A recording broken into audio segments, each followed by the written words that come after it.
এতগুলো মুরগির রান, উফ।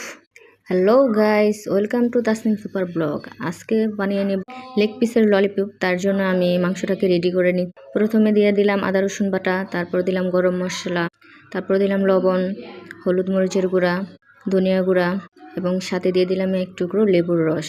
তারপর এগুলোকে একসাথে মেখে কিছুক্ষণের জন্য ম্যারিনেট করে রেখে দেব। তারপর কড়াইতে কিছু তেল দিয়ে দিলাম। তেল দিয়ে এখন মাংসগুলোকে ভেজে নেব। দেখুন আমি উল্টে পাল্টে ভেজে নিচ্ছি। মাংসগুলোকে অবশ্যই লাল লাল করে ভেজে নিতে হবে। তারপর গরম তেলের মধ্যে দিয়ে দিলাম রসুন কুচি, টমেটো সস এবং সয়া সস।